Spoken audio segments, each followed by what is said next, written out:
Commerce and accountancy optional in UPSC is one of the top scoring optional. As per the latest UPSC annual report, it is also providing more than 12% success rate, which is way higher than many other optionals. We are providing many free initiatives on commerce optional for the beginners. You can join our Telegram channel and you should follow our YouTube beginner series by the toppers and the teachers. You can also schedule one-to-one mentoring call with me to plan your strategy for the commerce optional. Our courses on the commerce include classroom course, enriched study material, detailed solution of the previous year questions, and the daily answer writing mock test and practice. We are also adding the value through value additions.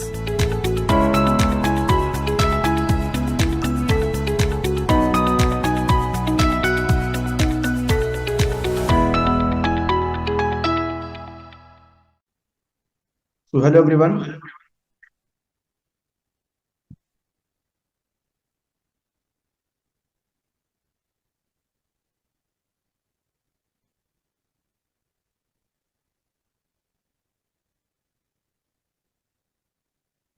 Welcome everyone, and first of all,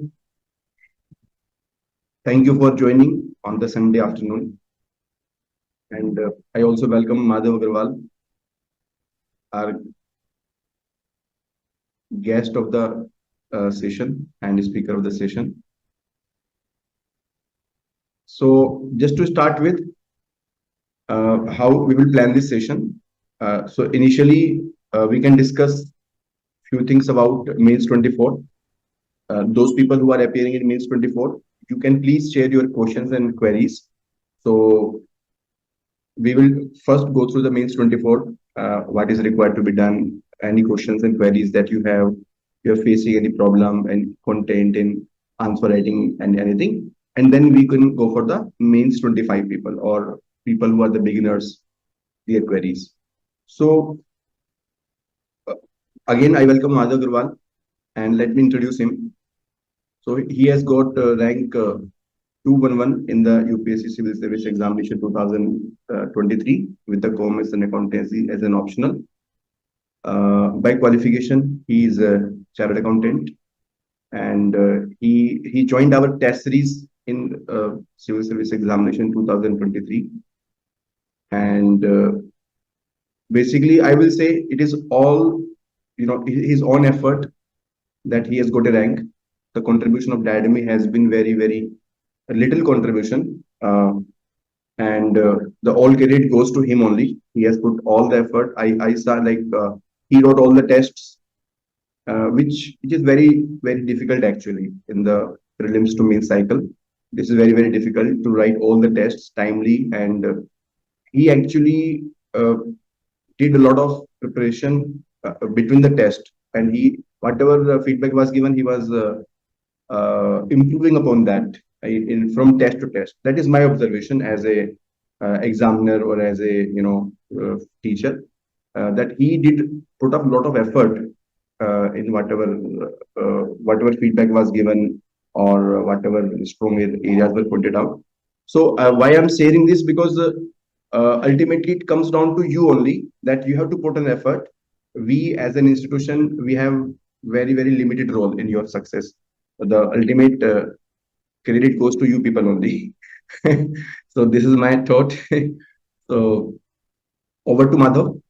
I think Madhav, we can first take up the 2024 related issues. If you want to say something, you want to share some experience, I think you can start by sharing your experience, and then as per the queries and questions, we can proceed. Thank you so much, sir. काफी अच्छे से आपने मुझे introduce किया, and definitely sir last year test series ने भी help किया जो प्रैक्टिस मिलती है, and this year I can see that you have evolved the test series as well by incorporating daily answer writing, which is important. I'll discuss in the session.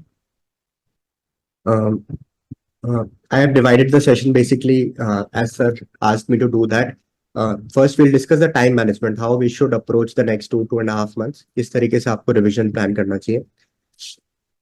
Next I'll be discussing what points you should keep in mind for preparation of paper 1 first and then paper 2. So we'll go point by point. And at the end, I will discuss how to plan those 5 days after the GS that you have gap from Monday to Friday. So you have to plan those 5 days, how to revise on those 5 days, what approach did I follow on those 5 days. Basically, this will be my area. All right. If at the end we can take up some specific doubts if you have, and as sir discussed, the time of students who are giving mains 24 is much more precious as of now. So if you are a mains 2024 candidate specifically, just write mains 2024 before your doubt so that we'll address that. And the other ones we can address at the end of the session so that they can leave. Right. So sir has briefly introduced, I have secured rank 211. Choosing this optional was very natural to me. I am a chartered accountant, and basically seeing this commerce paper in UPSC cycle was a little bit comforting for me so that I can get a break from the mundane GS reading general studies paper every day. So when I used to come to commerce, I used to feel relaxed. This was a benefit. Last year, I have scored 150 marks in paper 1, 127 in paper 2. And in my past experiences also, I have scored around 260s. So this has been my academic journey per se. Now, as we see that we have exactly 74 to 75 days left for mains 2024. So what you can do is, based on your level of comfort in the optional, you should give 3 to 4 hours every day for an optional. If your level of comfort is lesser in terms of your preparation, so say this is your first mains and you have not written any proper paper, you should increase this time. But if you are a little bit comfortable, you have done answer writing before, I think 3 to 4 hours preparation is enough. And you should continue this till the end. And so that adequate focus you can also give to GS. So first revision, you should try to finish, because already 15 days have happened since the 15 to 20 days have happened since the prelims. So you must have revised some things. So you should finish your first revision in the next 25 days, I would say. The lesser, the better, of course. And you can plan 2 more revisions in the remaining days. So first revision you are doing in say 35 days, including these 25 days. And your next revision, you reduce it by some days. So 20 days, 25 days, you'll do the next revision. And then last revision in 10-15 days. So what will happen is you'll go through the same notes, etc. And this will help you in proper memorization of your content, as well as ensure that you're replicating what you're reading in the answers. So one more important thing is to make short notes. So short notes you should make at the end. Last revision में आप short notes बनाइए, key points को उसको लिखिए. For example, अगर मैं HRM के कोई chapter का short note बनाऊंगा, से training and development का, तो उसमें जो जो की पॉइंट्स है मैं उसको लिखूंगा शॉर्ट नोट में. Short notes in the sense एक अपने क्रिस्प नोट्स आप बना रहे हैं. सो डेफिनेशन अप्रोच करूंगा, ट्रेनिंग वर्सेस डेवलपमेंट की बात करूंगा. Then what is the process, training and development की प्रोसेस क्या होती है, क्या चैलेंजेस आते हैं, क्या मेथड्स हैं, कुछ PYQs हैं इंपॉर्टेंट जो UPSC ने पहले पूछे हैं, उसके कुछ की पॉइंट्स मुझे याद रखने हैं, एग्जाम्पल्स हो गए, डेवलपमेंट साइकिल पे आ गए. तो इस तरीके से आप की टर्म्स लिखिए, लाइन में लिखते जाइए, कॉमा कॉमा करते हुए. आपने सर के भी OBOT के क्रिस्प नोट्स हैं, उसमें भी इस तरीके से ही सर ने लिखा है, लिमिटेशंस फिर कॉमा कॉमा कॉमा करके. अगर आपके खुद के नोट्स नहीं है तो, या फिर आपने सर के नोट से पढ़ा है तो उसको भी आप यूज कर सकते हैं. हाँ, और मोस्ट इंपॉर्टेंट थिंग ये है कि जैसे लास्ट रिविजन में आप आएंगे तो आप ये इंश्योर करिए कि आप वो 5 days में क्या क्या पढ़ने वाले हैं उसको आप अभी से मार्क करके छोड़िए. क्योंकि क्या होगा, जैसे 20 सितंबर से मेंस होंगे इस बार, आप अप्रोक्सीमेटली 7 to 10 days पहले सिर्फ GS मोड में आ जाएंगे. You leave your option and then you'll pick it up after 5 days. So within a gap of 15 days आप काफी सारी चीजें आप भूल जाओगे कि यार अच्छा मुझे OBOT में क्या एग्जैक्टली पढ़ना था, क्योंकि आप बहुत सारी चीजें पढ़ोगे अभी ओवर द 2.5 months. सो आप नोट करिए OB में I will read this book के ये पेजेस, अपने शॉर्ट नोट्स का ये पोर्शन. मैं बहुत ज्यादा हाईलाइट्स वगैरह भी करता था, तो मेरे को ये भी लिखना पड़ता था कि यार ब्लू हाईलाइट पढ़ना है, कि हाईलाइट ही इतने सारे हो जाते थे. तो वहां पे जाके आप कंफ्यूज हो जाओगे कि यार क्या इंपॉर्टेंट है मेरे लिए, और वो टाइम वेस्ट करोगे विच इज वेरी क्रूशियल. तो आप अभी से प्रॉपर नोट बनाइए, यार FM में दिस चैप्टर में मैं ये क्वेश्चन देखूंगा, या फिर सिर्फ मुझे प्रैक्टिकल का ये अपने इश्यूज देखना है. उस तरीके से आप अप्रोच करेंगे तभी वो रिविजन फास्ट हो पाएगा. और क्योंकि ये ग्रेडेड एक प्रोसेस है आपके रिवीजन की, पहले आप 20-25 डेज में कर रहे हो, फिर 15 days, फिर 10 days में, तो आप कंटेंट भी रिड्यूस करोगे धीरे धीरे. जैसे जैसे आपका कंटेंट रिड्यूस होगा, आपको थोड़ा इंटेलेक्ट पे अपने ट्रस्ट भी करना पड़ेगा कि जो आपने पहले अब आप वापस नहीं पढ़ रहे हो आपको याद रहेगा। तो उसमें आप करिए। ये मेरे बेसिक टिप्स थे टाइम मैनेजमेंट के लिए अभी। Sorry इसमें to interrupt. Yes Sorry to yes interrupt. Sir. In fact, yes this sir. is I really want to emphasize this point जो आपने अभी रेस किया. Uh, like if we can say this is a very good tip for the syllabus management, because UPSC is not only about preparation, not only about intellectual effort, but it is also about the basic management of the syllabus, the basic management of the topic, so that we are comfortable in the last few days. So this is a very, very good tip that we have to be visionary, and we have to see that in last 5 days how we will manage that. We have to keep that thing in mind from today itself.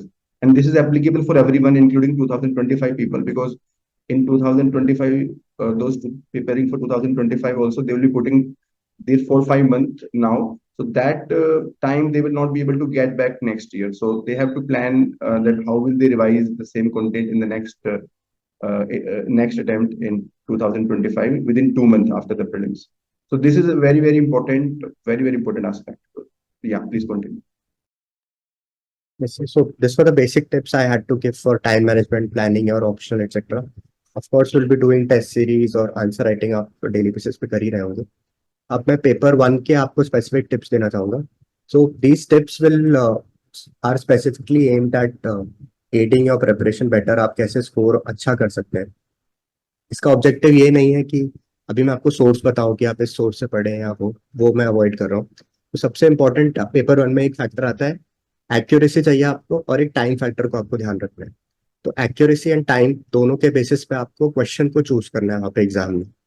तो वहां पे क्या होगा, time is of the essence, questions will be simple.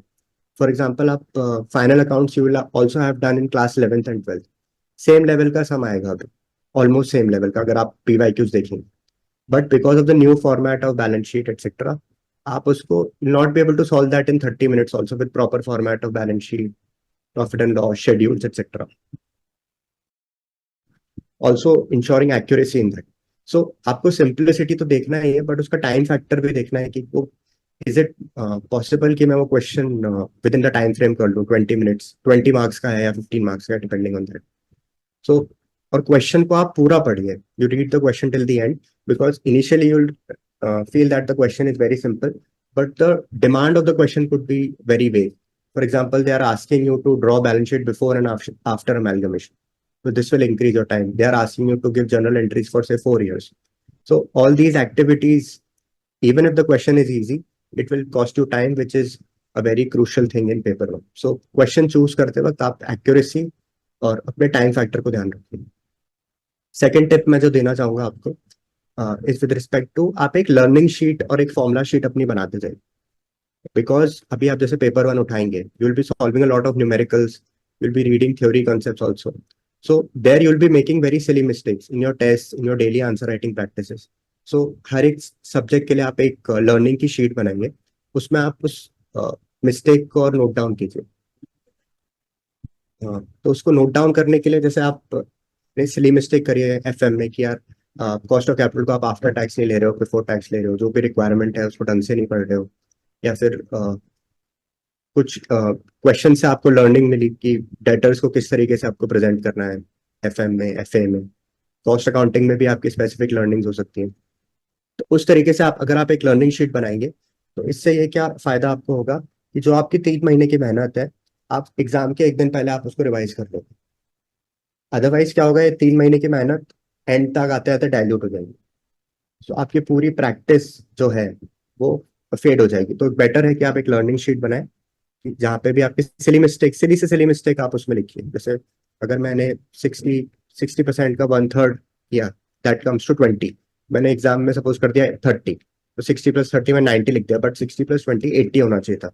60 को 1/3 से बढ़ाया तो ये मिस्टेक भी मैं उसमें लिख लूंगा कि यार ये सिली मिस्टेक नहीं करना है, कंप्यूटेशनल इश्यूज नहीं करना है। कैश फ्लो स्टेटमेंट अपन पढ़ रहे हैं, अगर उसका क्वेश्चन आए तो ईयर का ध्यान देना है, 2015-16 लिखा है कि 16-15 लिखा है। तो ये सब बहुत छोटे छोटे इश्यूज हैं जो अगर आप अभी से नोट डाउन करते हो जाएंगे और एग्जाम के 1 दिन पहले वापस पढ़ेंगे और अपने रिविजन में भी पढ़ेंगे ऑफकोर्स, तो आपको बेनिफिट होगा और आपके एक्यूरेसी बढ़ेगी। Next important thing is in paper one is that you should not ignore theory questions, even if you are attempting more practical questions, because paper one में usually students का एक tilt आता है कि they try to attempt more numericals, which is okay if you have enough practice etc. But theory questions की अगर आप देखें तो short notes आएंगे 100 marks के, 50 marks in part A, 50 marks in part B, और 3 other numerical questions will be attempting suppose, so उसमें भी एक पार्ट थ्योरी होगा 10 मार्क्स का, तो मिनिमम 130 मार्क्स का थ्योरी तो आपको अटेम्प्ट करना ही in the paper one out of 250 marks. So theory पे भी आप एडिक्वेट फोकस दीजिए. जो इंपॉर्टेंट टॉपिक्स हैं पीवाईक्यूज में पूछे जा रहे हैं या फिर सिलेबस में दे रखे हैं, उन पे आप शॉर्ट क्रिस्प नोट्स बनाइए और उसको इम्प्लीमेंट कीजिए, उसको लिखने का प्रैक्टिस कीजिए. Second, of course, the important aspect is to focus on the PYQs. PYQs because there are a lot of themes which get repeated in commerce paper. Upon UPSC general में भी देखते हैं PYQ का importance, और commerce में तो I think 70 to 80% paper आपको similar lines पे दिख सकता है. तो अगर आप PYQs पे फोकस कर रहे हैं, जो टेस्ट सीरीज में भी अभी सर करवा रहे हैं, तो आपकी एक बेटर प्रैक्टिस होगी, एक अंडरस्टैंडिंग बनेगी. एक होता है कि आपने मटेरियल इकट्ठा कर लिया, आपको सब कुछ आ गया, बट अगर आप उसको 2 पेजेस पर रेप्लिकेट नहीं कर पा रहे हो through brainstorming and answer writing, तो उसका सेंस बहुत कम हो जाएगा.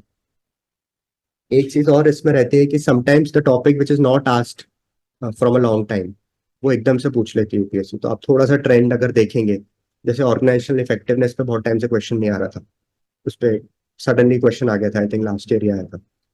तो उस तरीके से आप उन टॉपिक्स को इग्नोर मत करिए जो बिल्कुल भी नहीं पूछ रहे हैं, उस पर भी कभी यूपीएससी पूछ लेती है.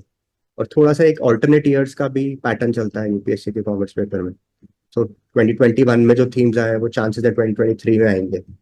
तो एक ऑल्टरनेटिव ईयर में चलता है कि वो थीम्स रिपीट होते हैं. जैसे इस साल डिविडेंड पूछा तो नेक्स्ट ईयर में भी they not ask dividend, they last cost of capital. तो उस टाइप के आप, इससे ये नहीं है कि अपने को सिर्फ यही चैप्टर्स पढ़ना है, बट जब अपन रिविजन प्लान कर रहे हैं तो अपन स्मार्ट हो सकते हैं, इन पे ज्यादा रिवाइज कर लो, एग्जाम डे पे इन पे ज्यादा टाइम दे दो. तो उससे ये होगा कि आप बेटर प्रिपेयर्ड होंगे, वहां पे आपके 1-2 मिनट बचेंगे जो आपको एड करेंगे. इनफैक्ट ऐसे टॉपिक के लिए like we can prepare some special examples, Yes. We can write more answers. So कुछ एरियाज है जैसे आपने एफएम में बताए, ओटीओबी में भी पाथ गोल थ्योरी है, that is like coming alternate year. Matrix organisation और functional project structure, virtual organisation. तो अगर ऐसी जगह पे हम लोग पहले से श्योर हो कि हमें क्या इंट्रोडक्शन लिखना है, क्या कंक्लूजन लिखना है, क्या हम कोटेशन ऐड कर सकते हैं, कुछ एग्जांपल्स हम रेडीमेड रखें, so it will definitely add the value. And जो हमारा डेली क्वेश्चन देने का इस बार का रीजन है वो यही है कि जो बहुत ही फोकस्ड, बहुत ही प्रिडिक्टेबल एरियाज है वो हम टारगेट कर सकें. जैसे लास्ट ईयर भी आपको याद होगा पेपर 1 में एफएमआई में हमने देखा कि जो प्रिडिक्टेबल थीम्स थी काफी बहुत ही इट वाज, जो हमने सोची थी वही आई. आई मीन लार्जली जो भी लोग प्रीवियस क्वेश्चन को एनालाइज करें तो venture capital, mutual fund, then credit rating companies, तो 3-4 थीम्स जो बहुत समय से नहीं रिपीट हो रही थी, लास्ट ईयर सारी थीम्स उन्होंने पूछ ली. Yes, यू नो, तो डेफिनेटली अगर ऐसे टॉपिक को हम पहले से प्रिपेयर करके जाते हैं तो हमारे एग्जाम में बहुत कंफर्ट लेवल हो जाता है, टाइम सेव हो सकता है, और ऐसे ऐसे क्वेश्चंस पर हम लोग थोड़ा एक्स्ट्रा मार्क्स लेके आ सकते हैं. करेक्ट. एज लाने के लिए यही क्वेश्चंस हमारे काम आएंगे डेफिनेटली. Yes sir. और इस जैसे इसका आप कुछ एक स्ट्रक्चर भी बना सकते हैं. For example short note on से डिविडेंड थ्योरी, तो उसको आपको शॉर्ट नोट आपने बना लिया कि यार मैं इसको पहले एक्सप्लेन करूंगा, फिर अजम्पशंस, फिर बेनिफिट्स, फिर इसके शॉर्ट कमिंग्स क्या है, एक इलस्ट्रेशन दूंगा. तो आपके दिमाग में रहेगा कि यार ये 5-6 चीजें मुझे लिखनी है, और अगर आपके पास टाइम भी थोड़ा शॉर्ट होगा ना तो आपका पेन चलता रहेगा और वो कंप्लीट हो जाएगा. तो when you have this pro forma in mind कि यार गॉर्डन ग्रोथ मॉडल पे सपोज क्वेश्चन आया, तो किस तरीके से मैं उसको अप्रोच करूंगा, क्या मेरा एक स्ट्रक्चर होगा गिवन द इम्पोर्टेंट थिंग्स. एक और नेक्स्ट जो 5th टिप मैं देना चाहूंगा पेपर 1 के लिए, it is also applicable to paper 2, is to use voice clips. Voice clips में क्या रहता है, जैसे अभी आप पढ़ रहे हैं, आज आपने टैक्स का पढ़ा, तो आपने नोटिस किया होगा, जीएस में भी आपने नोटिस किया होगा कि जैसे टैक्स आज रीडिंग करी तो आपको लगता है यार टैक्स तो अब मैं अनबीटेबल हो गया, टैक्स में मुझे सब कुछ आता है, सारे कॉन्सेप्ट्स क्लियर हैं, अभी सब कुछ समझ में आ रहा है. प्रोसेस कॉस्टिंग उठाया तो WIP वाला क्वेश्चन भी मेरे से इजीली हो रहा है, इंटर प्रोसेस प्रॉफिट भी इजीली क्वेश्चन सॉल्व हो रहा है. उस तरीके से आपने उसको किया, बट अभी क्या होगा, क्योंकि आप उससे कॉन्स्टेंटली रिवाइज नहीं कर पाओगे, तो नेक्स्ट टाइम आप जब पिक करोगे तो आपके उतना ही एफर्ट्स वापस लगेंगे उसको लाने के लिए।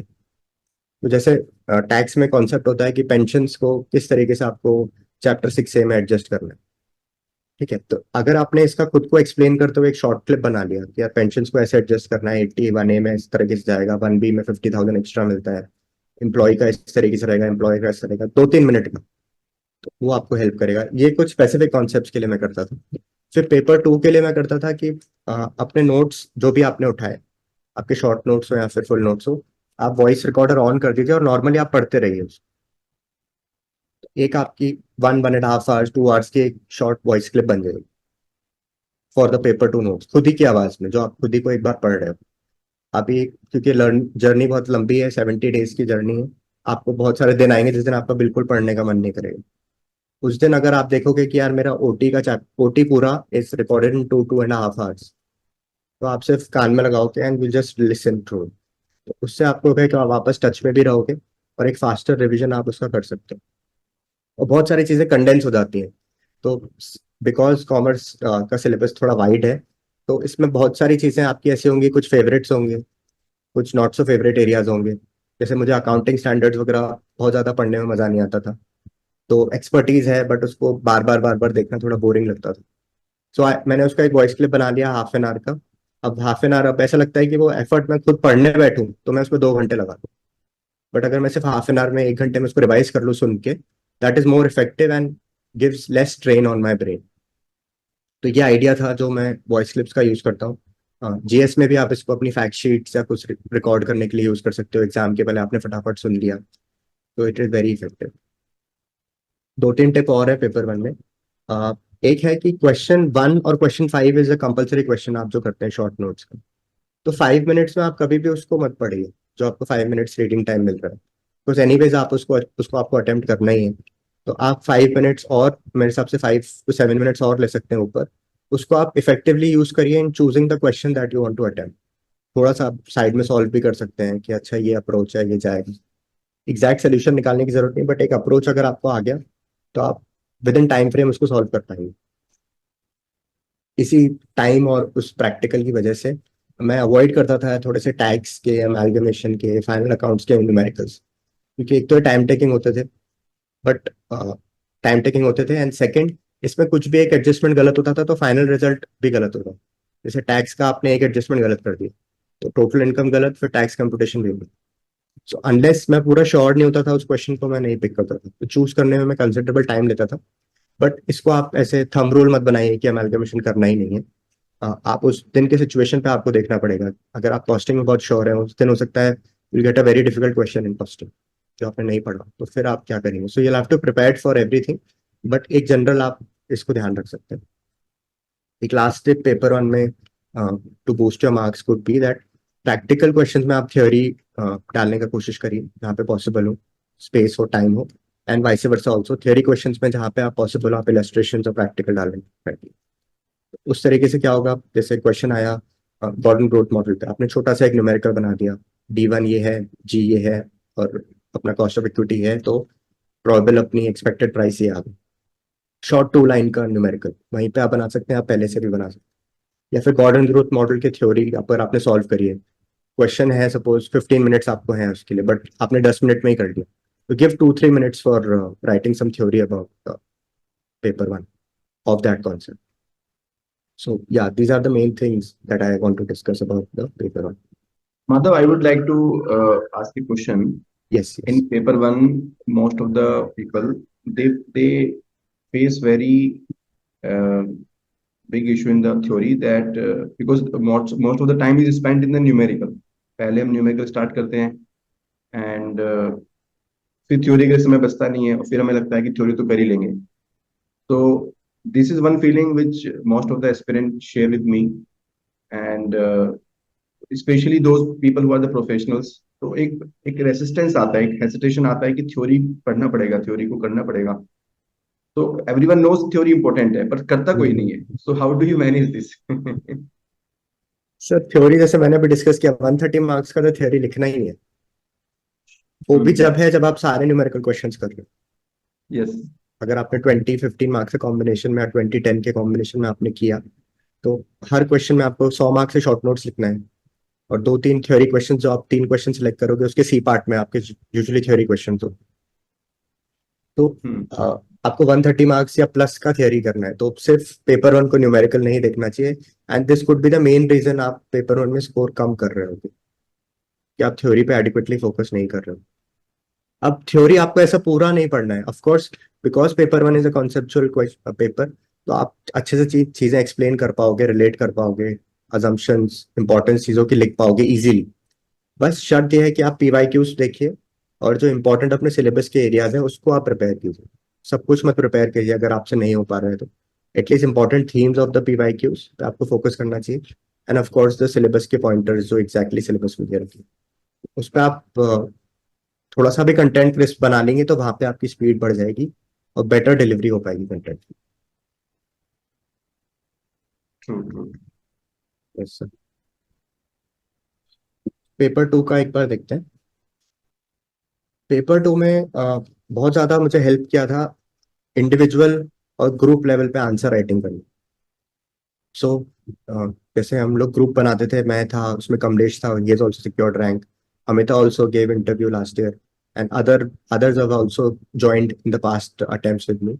And what we used to do is we used to divide the time for each subject. For example, say we'll give 8 days to preparation of OT, and then we used to decide that, say, one day we'll do this chapter 1 and 2, then one use ऐसे chapters divide करते थे उसमें, and फिर एक जना initiative लेता था और पीवाईक्यू से एनालाइज करके 3-4 क्वेश्चन उस दिन डालता था।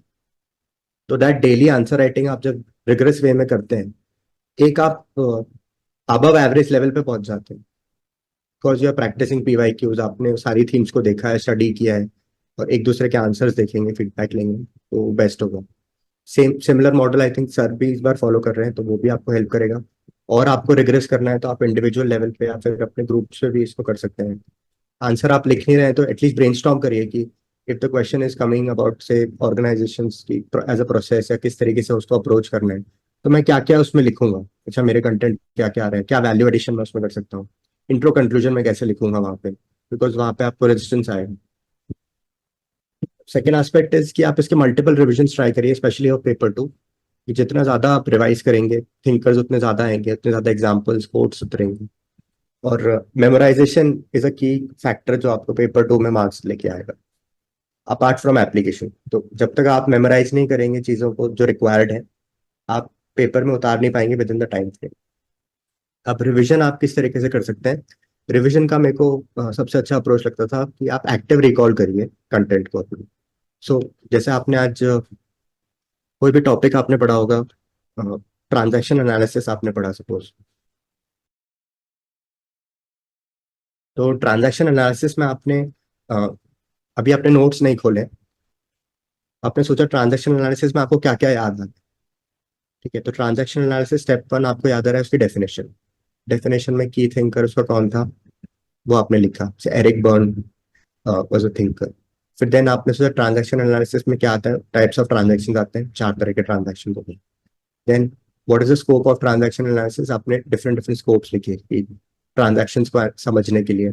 स्क्रिप्ट एनालिसिस हो गया, रिकॉग्निशन हंगर के लिए आता है, फिर जोहारी विंडो थ्योरी आती है। इस तरीके से आपने उसको लिखा कि मुझे क्या क्या इस चैप्टर में याद आ रहा है। मैक्रो पे गया, फिर अंदर गए, अच्छा जोहारी विंडो में 4 वो क्या थे, जोहारी विंडो की बेसिक में 2 लाइन की डेफिनेशन क्या लिखूंगा, इस तरीके से इसको अप्लाई कर सकता हूँ मैं ओबी में, ओटी में। इस तरीके से आप अपने नोट पेपर पेन लेके आप इसको ब्रेनस्टॉर्म कर रहे हैं, एक्टिव रिकॉल कर रहे हैं। इससे क्या होता है, पेपर जैसे आप समझेंगे, इसको मैं हमेशा एम्फोसाइज करता हूँ कि रिवाइज करना है, री रीडिंग नहीं करना है।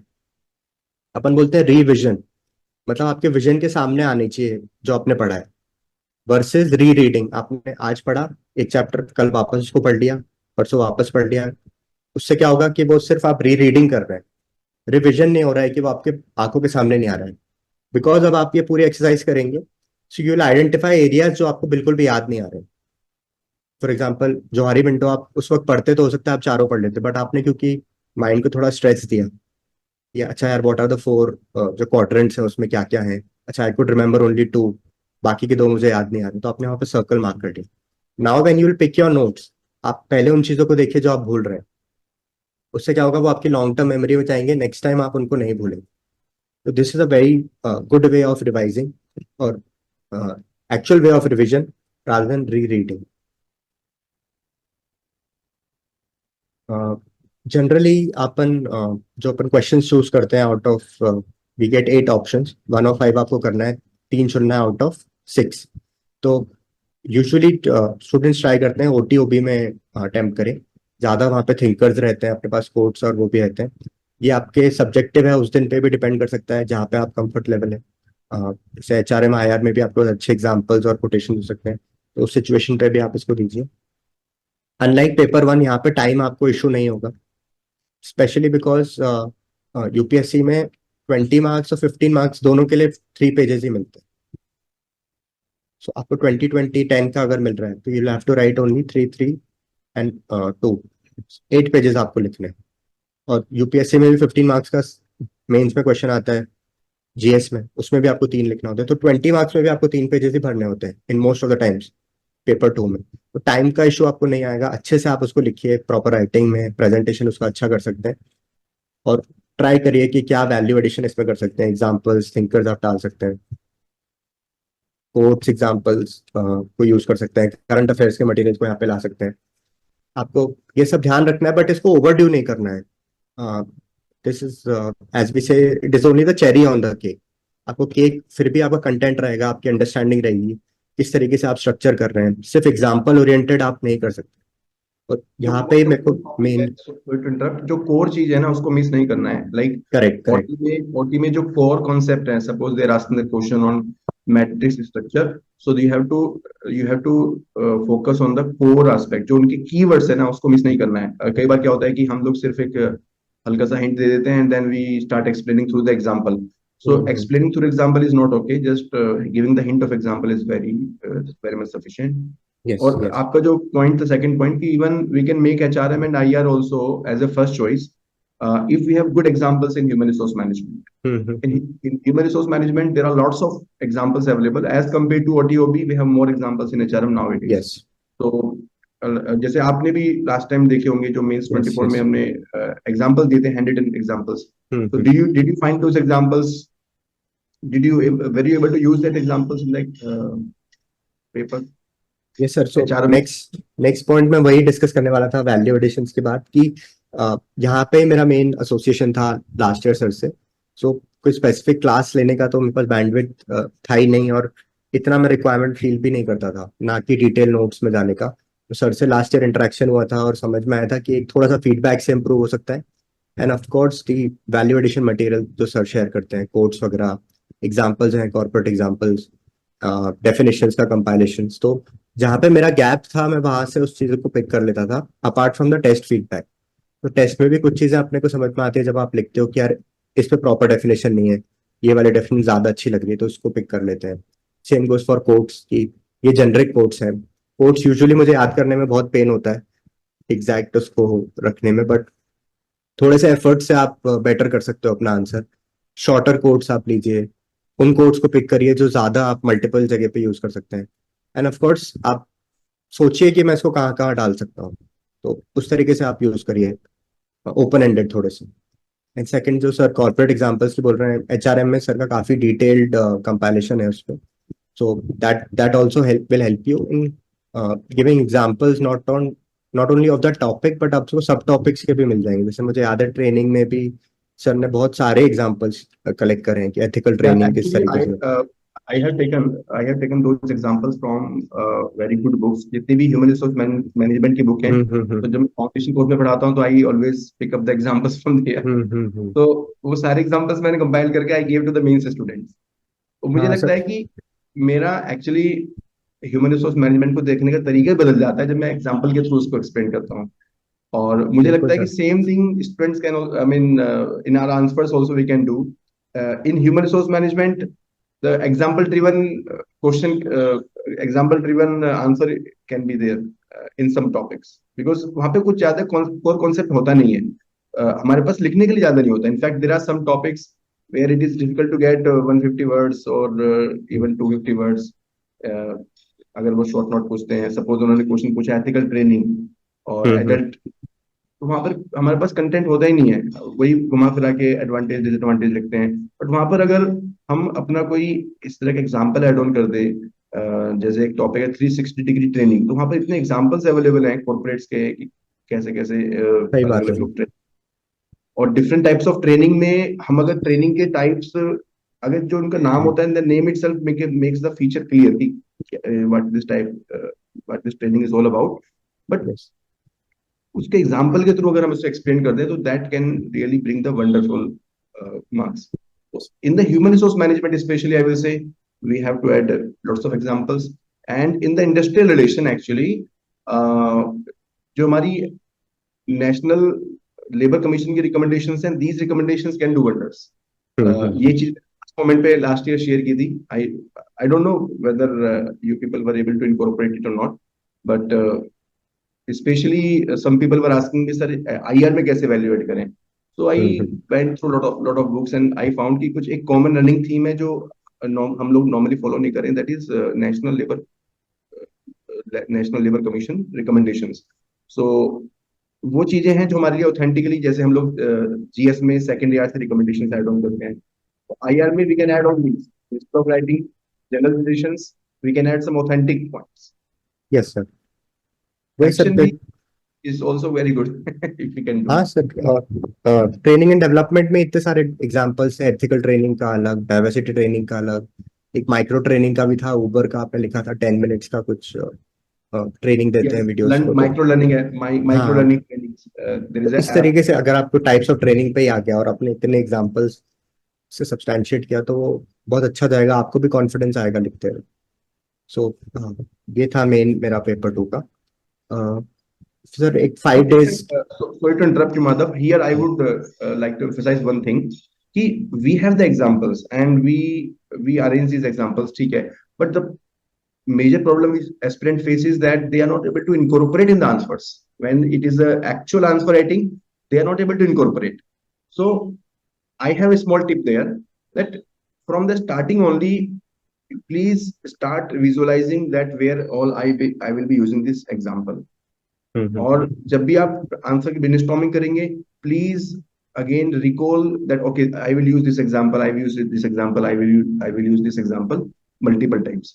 तो आई मीन आपका थिंकिंग प्रोसेस में, आपकी एक्टिव रिकॉलिंग में, जैसे आपने बताया माधव कि हम एक्टिव रिकॉलिंग करना अच्छा रहता है, तो एक्टिव रिकॉलिंग में भी आपको एग्जांपल्स को लाना होगा। हाँ लाइक बिल्कुल sir. you have to make your examples part of your mainstream preparation, you know, not use it कि ठीक है वैल्यूएशन के लिए तो है, बाद में इसको पढ़ के चले जाएंगे और एग्जाम्पल तो याद आ ही जाएंगे, बट याद आते नहीं है एक्चुअली। जब हमारे सामने पॉइंट होता है तो पॉइंट के साथ एग्जाम्पल ऐड नहीं कर पाते हैं, और वहीं पे डेली आंसर राइटिंग की इंपॉर्टेंस आती है। अगर हम डेली आंसर राइटिंग करते हैं, we face daily struggle in recalling the example, और फिर हम एग्जाम्पल जाके वापस से पढ़ते हैं तो देन वी से ओ यस इस एग्जाम्पल था बट हमें याद नहीं आया था। तो रियल लर्निंग होती है जब आप डेली बेसिस पे स्ट्रगल करते हो वैल्यू ऐड करने के लिए, और डेली बेस पर आप सोचते हो कि okay how can I add the value, how can I add the value, how can I add the value. So this daily practice is more important rather than the last moment having compilation and going through and then expecting that I will be able to write. Correct sir. And also sir यही memorisation के वक्त ही, active recalling के वक्त, you can also remember, जैसे आपने examples बोला, diagrams भी आप सोचिए कि आपने कुछ डायग्राम बनाया होगा उस टॉपिक का। अच्छा, इस टॉपिक में मेरा ये टाइप का डायग्राम है, ये करूंगा मैं ड्रॉ, ये मेन थिंकर्स हैं जो मुझे लेके आने हैं, कि क्या वैल्यू एडिशन आप करोगे। अगर आप अभी से सोचोगे तो उसको कहीं ना कहीं आप यूज कर लोगे सोल्यूशंस में, एंड में, कंक्लूजन में। उस चैप्टर का आप कोई रेफरेंस लेके आइए। फॉर एग्जांपल आप थोड़ा सा स्पेसिफिक अपना कंटेंट बनाएंगे तो अच्छा रहेगा सीखने। True. And there are some common running themes like principles of Fayol.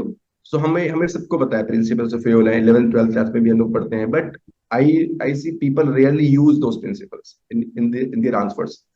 And in every topic of OT and OP, we can use principles of Fayol, principles of Ulrich, Weberian principles, Taylor principles, especially। तो ये जो theories हैं, इसको हमें जहां पर भी possible हो, we have to use that and we don't have to think कि overdo हो रहा है, ये Fayol हम हर जगह यूज कर रहे हैं, ऐसा कुछ भी नहीं है। अगर है तो है, आप इसको यूज कीजिए। बिल्कुल सर। लास्ट चीज मैं एक बार डिस्कस करना चाहूंगा, वो 5 days में कैसे यूज करना है। तो यूजुअली जैसे पहले मेरे पिछले अटेम्प्ट्स में मैं ट्राई करता था कि 4 दिन में एक ही रिवीजन हो पाता था of the commerce paper, because फिर अब थोड़े नोट्स बन जाते हैं, शॉर्ट नोट्स हो जाते हैं, अपन लिख लेते हैं, समराइज हो जाता है। तो इस बार मैंने ट्राई किया था कि यार एटलीस्ट पेपर 2 के मैं 2 रिवीजन ट्राई करूंगा in those 5 days। So day 1 पे मैं रिवाइज करता था suppose FM, tax, OT and IR। तो इसका कॉम्बिनेशन इस तरीके से रहता था, FM, tax, OT and IR, इसको मैं रिवाइज करता था। जो भी मैंने लिख रखा है कि मैं ये पढ़ूंगा, ये पढ़ूंगा, ये पढ़ूंगा, वो करता था। फिर डे 2 पे मैं cost accounting, financial accounting, OB, HRM, time मिला तो थोड़ा बहुत ऑडिट, इस तरीके से इसको अप्रोच करता। OB, HRM थोड़े लिंक भी होते हैं, साथ साथ फ्लो होते हैं, तो उसको साइड में रख लिया। फिर डे 3 पे आके हो सकता है आपने भी इतना एम्बिशियस प्लान रखा हो, आपको थोड़ा सा लीवे रखना चाहिए डे 3 पे। तो डे 3 पे मैं फाइनेंशियल इंस्टीट्यूशंस पढ़ लेता था, जो गैप रहता था वो कवर करता था, और पेपर 1 और पेपर 2 के कुछ आंसर्स लिखता था। बिकॉज क्या होगा, क्योंकि आप GS के मोड में हैं पिछले 15 दिन से, आपका माइंडसेट थोड़ा GS GS GS जैसा लिखना हो जाएगा। बट अगर आप वापस से 5 days में आके कुछ आंसर्स लिखते हैं, 2-4 आंसर ही लिखिए, अगर आपके पास टाइम है तो हाफ लेन टेस्ट दे दो, 5-6 क्वेश्चन प्रैक्टिस कर लो ऑफ बोथ द पेपर्स, तो एक आप वापस फ्लो में आ जाएंगे और बेटर आंसर लिख पाएंगे ऑन द डे। डे 4 पे आप वापस से, क्योंकि आपके पास फ्री है, आप थिंकर्स, कोड्स, वैल्यूएशन अपना रिवाइज कीजिए। डे 5 यूजुअली आपको ट्रैवल करना रहता है, मंडे, ट्यूसडे, फ्राइडे वापस सेंटर पे जाएंगे। थोड़ा बहुत लैंग्वेज पेपर्स को भी अपने देखेंगे, क्योंकि लैंग्वेज से भी बहुत ब्रेक हो जाता है, तो थोड़ा सा टाइम आप इवनिंग में उसको देंगे। अब यहाँ पे एक ट्रिक आता है कि सैटरडे को आप क्या करते हैं, सैटरडे को सुबह सबसे पहले आपका रीजनल लैंग्वेज का पेपर होता है 9 से 12। फिर आपके पास 12 से 2 का ब्रेक होता है। तो यहाँ पे 12 से 2 के ब्रेक में आप यूजुअली लैंग्वेज पेपर की तैयारी तो करते नहीं है, आप इंग्लिश या फिर उसके बारे में जनरली आप नहीं पढ़ेंगे, क्योंकि सारे पेपर्स अगर इंग्लिश में दे रहे हैं तो वहाँ पे इतना इशू आता नहीं। तो वहाँ पे 1 घंटे को भी किसी पेपर 2 के कॉन्सेप्ट को रिवाइज कर लीजिए, आधे आधे घंटे में से OT OB या OT IR आप रिवाइज कर लीजिए, that 1 hour lunch break. English revise करने का कुछ ज्यादा सेंस नहीं। फिर आप आएंगे 6 बजे तक, आफ्टर 5 PM। फिर आपके पास 6 to 11 टाइम होगा, और 1 घंटा सुबह होगा मैक्सिमम पढ़ने के लिए। तो मैं आके वापस से 1 घंटा पेपर 2 को देता था, एंड फिर पेपर 1 में लग जाता था रिविजन। 4-5 hours पेपर 1 को, एंड 1 घंटा 2 घंटा वो एक लंच वाला ब्रेक, और ये देता था इसमें। फिर सुबह उठ के पेपर 1 देते थे 9 to 12, फिर वापस 1 घंटा आपके पास लंच ब्रेक होता है। उसमें you could give 15 minutes each to OT OB HRM IR। In those 15 minutes you can revise important thinkers, examples, वापस से आप एक बार सरफेस पे ला सकते हैं between the lunch break. So इससे आपको एक प्रॉपर जोन में आ जाएंगे आप for writing a effective paper. Sir these are my final tips जो मुझे शेयर करना था। कुछ स्पेसिफिक डाउट्स होंगे first for the mains 2024 students? Sir आप जैसा बोलिए।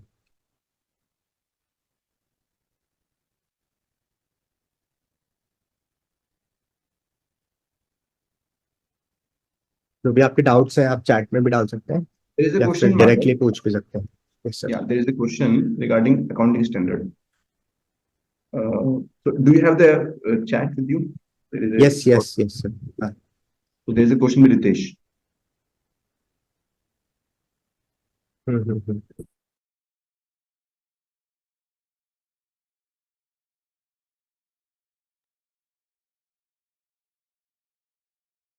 अकाउंटिंग स्टैंडर्ड का जैसे क्वेश्चन आता है अपने पास, थोड़ा सा कंटेंट कभी कभी क्वेश्चन ही देता है आपको कि किस तरीके से आपको अप्रोच करना है। कुछ क्वेश्चन और देख पाते तो इजी होता, बट कभी कभी क्वेश्चन आ सकता है कि right a short note directly on government grants. ठीक है, ये एक स्ट्रक्चर आ सकता है। या फिर क्वेश्चन स्पेसिफिक आ सकता है, जैसे रेवेन्यू रिकग्निशन वाले कॉन्सेप्ट्स में आते हैं कि टाइमिंग और उसकी कब उसको कितना रिकॉग्नाइज करना है, टाइमिंग एंड क्वांटिटी किस तरीके से वेरी करती है। तो now they are asking specific concept of AS9। आप जब स्पेसिफिक कॉन्सेप्ट आता है तब तो आपको उसी को कैटर करना है और अपने इनपुट्स को लेके आने। But suppose there is a question say short notes on government grants, तो आपने जैसे गवर्नमेंट ग्रांट्स पढ़ा होगा, तो जब आपने एक्टिव रिकॉलिंग भी करी होगी या फिर उसका स्ट्रक्चर बनाया होगा, तो आपने डिफरेंट चीजें लिखी होंगी कि यार क्या क्या इस AS में कवर होता है। For example, what exactly is government grants, type of government grants, क्या क्या टाइप के गवर्नमेंट ग्रांट्स होते हैं, उनका अकाउंटिंग ट्रीटमेंट क्या क्या रहता है, इन द बुक्स लेके जाते हैं पीएनएल में, क्या आउटसाइड लेके जाते हैं, फिर अलग अलग नेचर पे वो लोग चेंज होते हैं गवर्नमेंट ग्रांट्स के।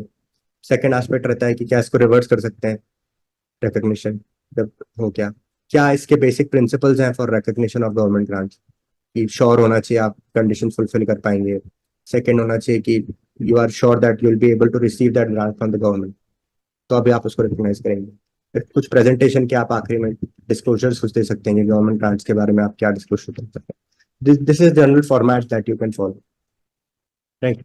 एंड अपार्ट फ्रॉम दैट आपको लगे ये फॉर्मेट हो गया, फिर सपोज कोई एसेट वाला क्वेश्चन हो गया, से फिक्स्ड एसेट्स पे आ गया एएस, तो उसमें भी आप सेम कर सकते हैं। इन्वेस्टमेंट्स पे आ गया कि इन्वेस्टमेंट की, अब एसेट होता है तो उसकी इनकम हो सकती है, तो एसेट इन्वेस्टमेंट है, उसकी इनकम कैसे रिकग्नाइज होगी, रिवर्स कैसे होगी, एसेट्स का कैटेगराइजेशन, इस तरीके से आप ब्रेक ब्रेक करके उसको एक्सप्लेन कर सकते हैं, एलैबोरेट कर सकते हैं, क्योंकि it is a technical question, आपको वहां पे कुछ और एक्सपर्टीज अपना नहीं दिखाना है। I hope I have cleared your doubt, Ritesh. 2025 students, please ask your questions. And this question can be about anything, any problem that you are facing.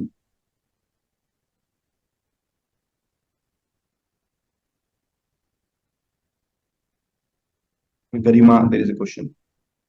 Yes, sir.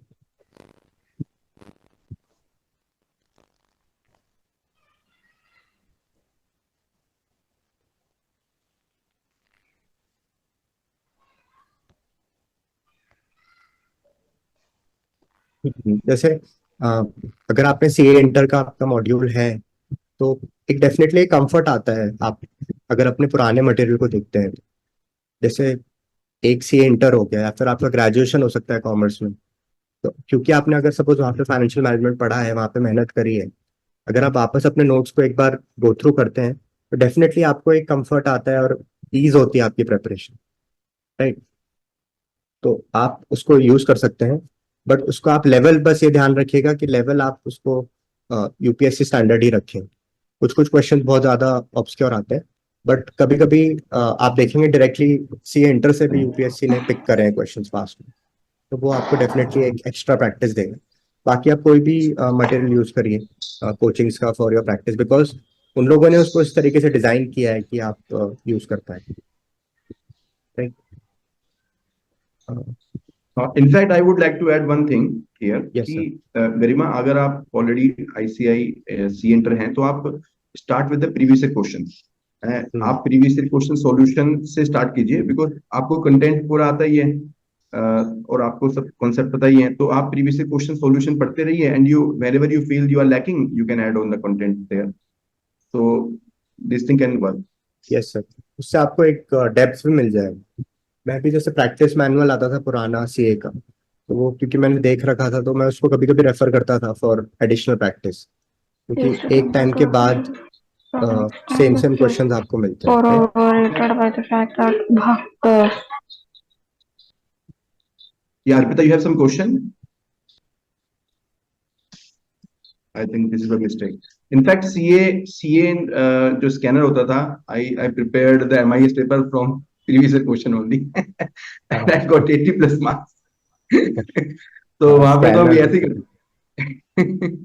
और यूपीएससी में भी स्कैनर है sir, PYQ का बहुत importance है, but Actually, उसको due importance देते नहीं है। बिल्कुल, मुझे कुछ स्टूडेंट्स ने बताया है कि लास्ट ईयर जैसे हमने प्रीवियस क्वेश्चन रिलीज किए थे, तो one student he was first attempter and he used only previous question solution, theory वाला जो था पेपर 1 का, paper 2 he just follows the previous question solution, और कह रहा है सर मैं उसी को रट के चला गया, and he got the marks in the range of 250 to 260।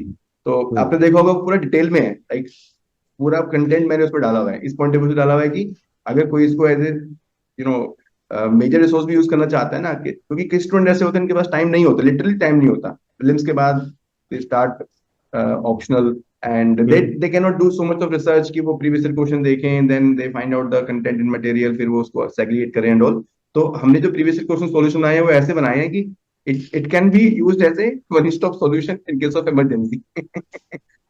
हाँ और सर, उनकी जो ये है। अब जैसे पेपर 1 में जो थ्योरी के सॉल्यूशंस हैं उनकी जो सीक्वेंसिंग मैंने की है उस तरह से किया है, suppose it is a dividend chapter, तो जो सबसे इजी क्वेश्चन है, जो बेसिक क्वेश्चन है वो स्टार्टिंग में डाला है मैंने, then next question in the like, अगर कोई इसको एज ए रिसोर्स यूज करना चाहे कि उसको कोई बुक रेफर नहीं करनी है थ्योरी के लिए, तो स्टडी मटेरियल भी रेफर नहीं करना, किसी को कोई कुछ नहीं रेफर करना, just go through the previous question solution, because उसमें जो बॉडी कंटेंट है वो आपको पूरा मिल जाएगा। हाँ, introduction conclusion that part definitely need to add, but जो सॉल्यूशन है वो अगर आप उसी को डिटेल में चले जाओ तो आई कैन एश्योर यू कि आपका जो एक लेवल पे आप पहुंच जाओगे, कम से कम एवरेज लेवल पे पहुंच जाओगे। उसके बाद तो डेफिनेटली आपको अपनी तरफ से थोड़ा एफर्ट करना पड़ता है, थोड़ा बहुत आपको अपनी तरफ से टॉपिक टॉपिक देखना पड़ता है कि कुछ मिस तो ना हो जाए मेरा, या कोई नया टॉपिक भी है तो वहां पे क्या ऐड करना है, लेकिन एक एवरेज लेवल पे आप पहुंच जाओगे सिर्फ पीवीसी क्वेश्चन सॉल्यूशन। तो that is one thing you can do. बिल्कुल। नेक्स्ट इसमें should be focus more on theory part और practical more numerical as they are scoring. अपन ने डिस्कस भी किया आई थिंक इस सेशन में बहुत डिटेल में, आप एक बार उसको भी गो थ्रू कर लीजिए, बट समरी में मैं बताऊंगा आपको थ्योरी को भी नंबर प्रैक्टिस और एडिक्वेट इंपॉर्टेंस देना पड़ेगा। 130 मार्क्स का थ्योरी आपको यूजुअली अटेम्प्ट करना ही पड़ता है इन पेपर 1। सो आप उसको पीवाईक्यू थीम्स को समझिए और उस पर फोकस करिए। Numericals are a double edge sword, अगर आज आप कर पा रहे हैं और उस दिन आपकी एक्यूरेसी नहीं बैठी तो वो सीधा आपको नेगेटिव नंबर देगी, क्योंकि उसमें आर या पार होता है सीधा। अगर आपको एकदम सही है तो अच्छे नंबर आएंगे, नहीं तो फिर दिक्कत हो जाएगी। तो उसके लिए बहुत प्रैक्टिस चाहिए न्यूमेरिकल्स को, बहुत ठीक है, अच्छी बात है न्यूमेरिकल्स अपन करते हैं, बट थ्योरी को भी आप फोकस करिए। आकांक्षा का क्वेश्चन है कि how to restart after not clearing prelims to bring back the flow. आपका लेवल ऑफ प्रिपरेशन क्या है अभी कॉमर्स में, आप उसको एक बार ध्यान रखिए। और मुझे ऐसा लगता है कि मैं प्रीलिम्स फेल हुआ था फर्स्ट अटेम्प्ट में, और मुझे लगता है कि सबसे बेस्ट स्टेज अगर फेल होने के लिए है पूरे साइकिल में तो प्रीलिम्स है, क्योंकि अगर अभी आपको पता चल गया आप नहीं क्लियर कर पा रहे हो and you have almost a year to the next prelims, तो आपके पास कंसिडरेबल टाइम है ग्रो करने का, मेंस की प्रिपरेशन करने का और डिटेल स्ट्रैटेजी बनाने का, कंपेयर टू आप इंटरव्यू किस स्टेज पे फेल होते हो जिसमें आपके पास 3-4 दिन ही होते हैं, कुछ पॉइंट नहीं है, और मेंस के बाद फेल होते हो तो आप मेंस और मेंस के रिजल्ट के बीच में 2-3 महीने रहते हैं। यूजुअली स्टूडेंट्स उसको यूज नहीं कर पाते हैं एंजाइटी वगैरह के चक्कर में। तो अभी आप अगर इसको बेस्ट यूज करेंगे टाइम को तो वो रहेगा। आपने बेस्ड ऑन योर प्रेपरेशन आप इसको देखिए कि आपके पास नोट्स हैं फॉर योर कॉमर्स प्रेपरेशन, अगर आप स्पेसिफिक उसकी बात करना चाहेंगे। जीएस के आप नोट्स बनाने का ट्राई करिए अपने, और बट पहले एक बार एक राउंड ऑफ रिवीजन दीजिए,